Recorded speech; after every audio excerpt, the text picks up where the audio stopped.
Hey guys, this is Jason Benfield from Blueprint, and we're going to go ahead and get started here. Today we're going to be talking about the challenge of transitioning to Agile in highly regulated industries. Before I get started, just some items real quick. If you want to ask questions, please feel free to ask some questions in the questions panel. We have someone monitoring those questions, and they'll either ask you real time or interrupt me so that I can address some of the questions that are being asked. We have quite a few people on the webinar today, so everyone's going to be muted, but please feel free to ask questions there, and we're going to have a little Q&A at the end of the session. So like I said, my name is Jason Benfield. Just a little background for me. I'm the Director of Product Marketing here at Blueprint, and prior to joining Blueprint, I actually have spent a lot of time working as a business analyst, as a product owner. I'm a certified product owner, and I've also been involved in helping organizations transition to Agile, especially transitioning the business side of organizations to follow Agile practices. So just a little bit about my background up front before we get started. So our agenda today, we're going to start out just kind of a little brief background on what we're talking about with the regulatory environment to make sure we're all baselined. Then we're going to talk about why Agile struggles with managing regulatory impacts, some of the challenges there, how we can work to stay compliant with Agile, and then, like I said, at the end we're going to have a little Q&A, and we'll also have a survey that you guys can fill out at the end of this to make sure that we're targeting future webinars in a way that it's going to suit your needs. All right, so the regulatory environment, just a little background here. So traditionally, at a large company, we'll start out, we're handed a regulation that we need to adhere to. Our legal organizations interpret that regulation in a variety of different ways, and we have to apply that to our company. Usually, large enterprises are spread globally, so they're broken into separate regions. You've got different organizations within those regions, and each of those organizations will use several different systems. So some of the challenges around this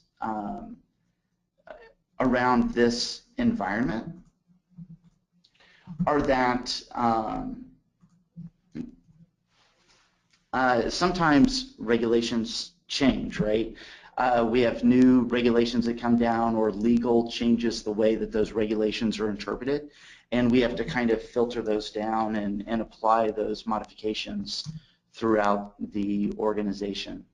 We also have system-specific interpretations. So the interpretation of a regulation on an inventory system may be completely different for the impact that it has on a sales application. So our interpretations tend to be very system-specific. And if we have one part of the organization that's on one ERP and another part of the organization on a different ERP, there's different impacts that have to be captured.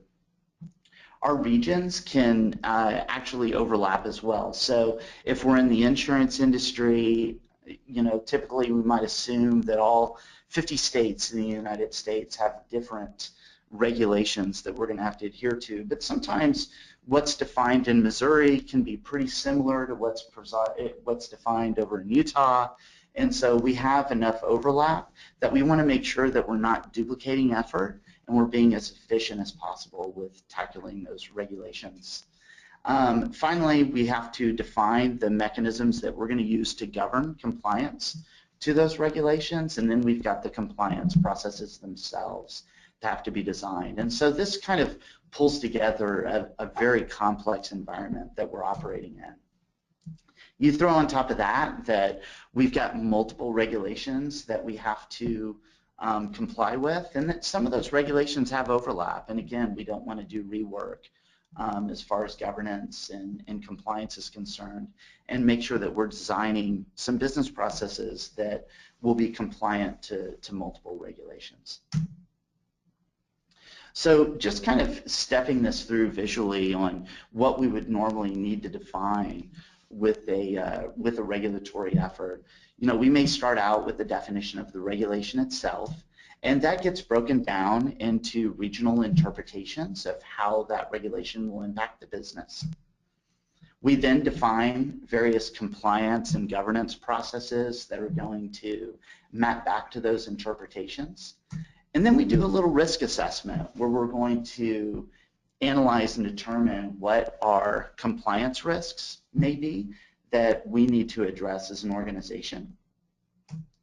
To go along with that, we probably have to define some non-functional requirements. So, you know, understanding how often auditing is going to occur, how much data has to be collected as part of an audit, how much of that data has to be available to be pulled on a real-time basis. Those types of definitions are really important because when we get down to execution and implementation and defining user stories that we need to execute against in a agile environment, there might be a variety of ways that we can solve for a problem, but those non-functional requirements really serve as constraints to guide us towards a particular solution. What's great about defining our environment like this and establishing the traces between all of these different items is that we have a picture that can be used to illustrate a compliance plan to auditors. Obviously, we have our compliance processes in place that we're supposed to be following, but sometimes we might have some gaps that we're in the process of addressing. And so it's important to be able to show that plan to compliance officers and auditors so that they understand the path we have moving forward towards compliance. We also can use this traceability to understand the impact of regulatory change. So if an interpretation of a regulation is modified by the legal team or the regulation itself goes through a new version, a new variant, we understand the trickle-down effect of what processes need to be updated, what new risks might appear, and how that might impact some projects that are currently ongoing. So building out a large traceability piece like this can really help us understand the big picture. And then finally, we want to be able to pull together an environment where we can tie our enterprise strategy to implementation. So it's great to have project-specific user stories that we're executing against, but we want to make sure that we're tying those back to our corporate goals so that we've got one enterprise strategy for staying compliant with the regulation that can be defined once, not defined multiple times. And we have individual projects that are tying back to that enterprise definition.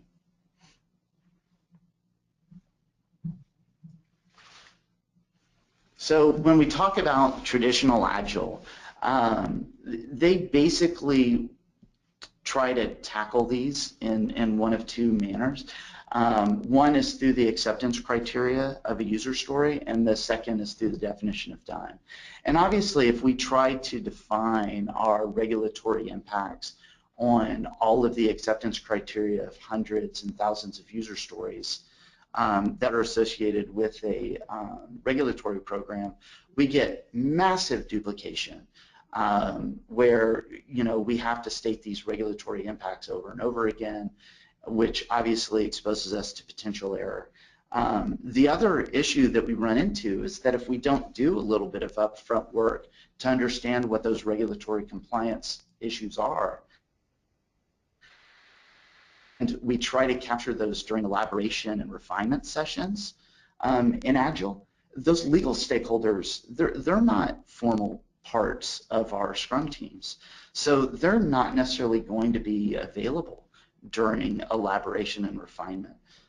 So having a location where we can store these concepts and these answers centrally for multiple projects to reference is really important. And then finally, if we kind of distribute all of these definitions through, again, hundreds of user stories, it's really hard to make sure that we actually captured everything around a regulation. We get this very distributed perspective that makes it very difficult to do gap analysis. With the definition of done, it's really intended to be a reference by development and test. There might be an indication in the definition of done that we need to be compliant with a particular regulation, but it's not going to get into the level of detail that's going to be actionable for testing and development to execute on. On top of that, you probably want to kind of have almost an enterprise-wide statement of the definition of done, and not redefine that for every single project that's associated with a compliance program. Just kind of as in addition to that, our project execution tools in Agile, which are fantastic for project management, tools like Jira and Rally, they don't really support gap analysis very well, nor do they promote reuse across multiple workspaces and multiple programs. So they present a little bit of a challenge when tackling this issue as well. So just as an example, compliance, an example regulation to talk through would be the Physician Payment Sunshine Act. So this is known as Sunshine Act within the healthcare community. And basically it requires companies to collect, track, and report all financial relationships with physicians, hospitals, doctors, and all those people. So this seems like a relatively simple thing to be compliant with, but when you start to think about it, the sales team, there's an impact with sales applications because we have to keep track of what types of rebates or discounts that we're providing different doctors, so they're treated equally. From a finance perspective, we need to make sure the tools are in place to evaluate how many times we're taking doctors golfing over the course of our relationship to make sure we're not doing anything improper there. From an inventory standpoint, we might have samples that we can provide different doctors, and let's make sure that we're not providing a certain doctor with too many samples to give them an undue benefit. From a logistics perspective, tracking, we may have some demo equipment, and we need to track how long that demo equipment is out at a physician's site to make sure that they're not getting an undue benefit out of that. And then obviously you've got all the reporting that has to be done for auditing. And then on top of that, you have to support the pillars of GRC, so all of your governance needs, risk assessment needs, compliance issues that need to be discovered and addressed.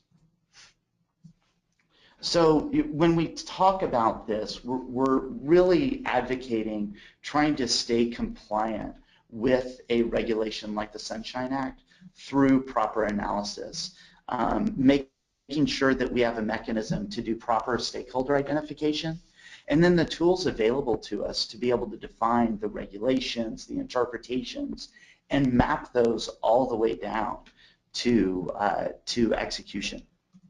So it is just an example real quick. I'm going to pop up Blueprint.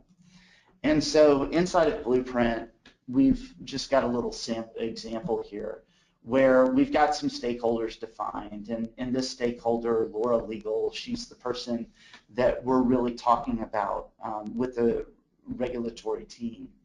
And if I look at the traceability, we can see that she's actually associated with the Sunshine Act. And I can bounce over and see the Sunshine Act and look at our traceability relationships to understand the compliance processes that the Sunshine Act is associated with. Now, one thing that's really cool with Blueprint is that we can trace things back to the overarching diagram here of a particular compliance process that we might have, or we can actually trace things back to an individual step. So we know we need to record the physician information. We've highlighted a risk there that's associated with that step. We've got a non-functional requirement around the amount of data that has to be collected. And then we've actually got that link to a user story. And this user story is actually part of a different project. It's part of our sales compliance project. So we've hopped from kind of a centralized definition location to an implementation project. And within here, what we've done is we've actually linked that non-functional requirement to our acceptance criteria so that if this time period changes for how many days of data have to be stored, we can make that change in a single location and have that spill down to all of our user stories instead of trying to manage that change in multiple user stories. One thing that we also use Blueprint for on projects is actually to try to help define our elicitation sessions. So you can see this non-functional requirement is actually tied to an answer that was provided by our legal team. So we documented the answer that was applied as well as the person that supplied it. So it came from Laura Legal. This maps back to a question that we had written and identified to be part of our elicitation session. So in this case, the question is, how long should the data be retained for real-time access? What's neat about this is that you can see this actually has a different type of traceability relationship over here. It's actually a reused entity within Blueprint. And this comes from our non-functional requirements accelerator, which is off in this project over here. And basically with this accelerator, we partnered with Roxanne Miller, who's known as kind of a non-functional requirements guru. And Roxanne's done a fantastic job of identifying different categories of non-functional requirements. So in this case, we can say, hey, we know we've got some availability requirements that we need to elicit from our legal team. And we can open this up, and we've literally, for each of these categories, we've got hundreds of questions that are kind of predefined and available for us to be able to leverage on projects. So in this case, we actually took some of these non-functionals and reuse those in our projects. And this provides us with a lot of benefit because it can help accelerate our elicitation sessions, make them more efficient, make our planning for elicitation a lot more efficient, and just make sure that we've actually got all the bases covered over the course of our project. So this is really useful in helping us make sure that our requirements are more accurate and that we can actually define them a little bit quicker. The other thing I wanted to show you really quickly is we had the business process defined earlier around the store sales.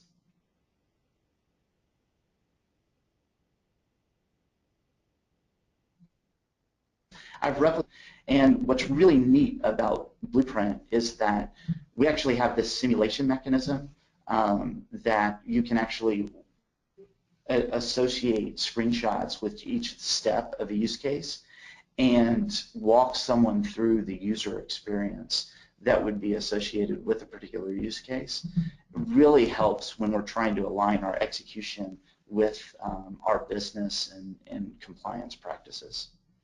We also have the mechanism through use cases to be able to export test plans.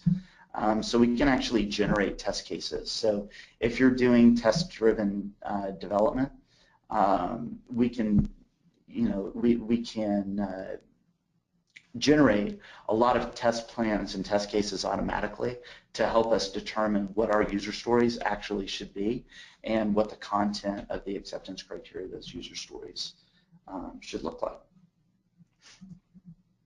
All right, so hopping back into the presentation real quick. So, going back to the kind of some of the core challenges that we are trying to face as large organizations, whether it's changing regulations, overlapping region, having overlapping regions with the regulations, having system-specific interpretations of those regulations, and then trying to define all of our governance and compliance processes. A tool like Blueprint can really help us out with that through centralization of reuse, allowing for complex traceability to be defined, providing the visualization tools that are necessary to create those visual models like process flows, and then providing a non-functional requirements accelerator that helps us speed up our requirements elicitation and definition process. So we'll kind of get into Q&A here for the last 6 or 7 minutes. But if you do want to reach out to us, feel free to send an email out to info@blueprintsys.com, visit the website at blueprintsys.com, or if you'd like to connect with me, I do have a lot of experience, and feel free to reach out in LinkedIn and connect with me there. And just real quick before I hop into the Q&A, we've actually got a product demo next week that if you go to our Blueprint website, you'll be able to sign up for that and get a full demo of the product.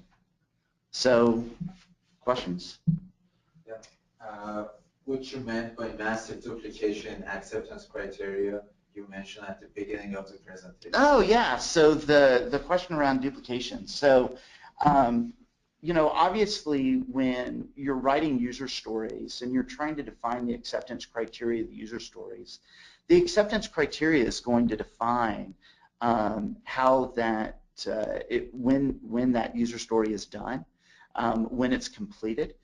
And so as part of the acceptance criteria of a user story, we need to indicate all of the regulatory impacts. So if I've got user stories around reporting that are going to be used for governance, part of that acceptance criteria needs to include the responsiveness rate of the reporting, how much data is going to be available to us in a real-time report versus something that might be scheduled to run overnight.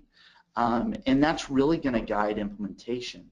Those types of constraints that we have are actually going to impact a whole bunch of reports that have to be written for our system. And so if you're trying to repeat all of that information in every single user story, there's a ton of duplication in there. And so by defining that information in a centralized location and simply linking back to it within our acceptance criteria, we can kind of tie those together and make it a lot more simple to manage. And one thing I do want to point out is that we do integrate with those project execution utilities like a Jira or a Rally.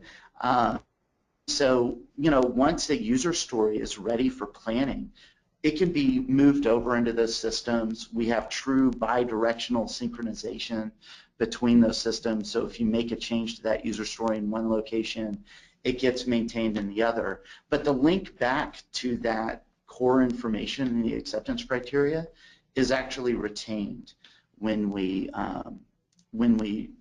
integrated with those execution tools. Oh, another question: how would we track changes in regulations in Blueprint? Fantastic question. So we have a reuse capability within the tool, and actually it so happens we have an example here. So in the non-functional requirement itself, when I open the when I open the question up, because that's what we reused.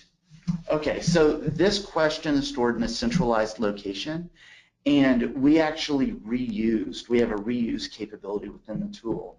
So because that reuse capability was leveraged, there's a little marker here with an explanation point. And so exclamation mark. And what that warning symbol means, or what this symbol means, is that either the core regulation has changed or a project-specific copy of that regulation has changed. And so it's kind of alerted us that there's a change that needs to be synchronized. And so we can actually use that mechanism to help us identify the spill down from changes that might help at a higher end.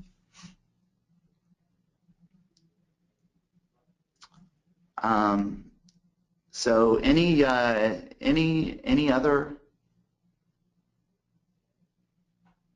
questions that are out there?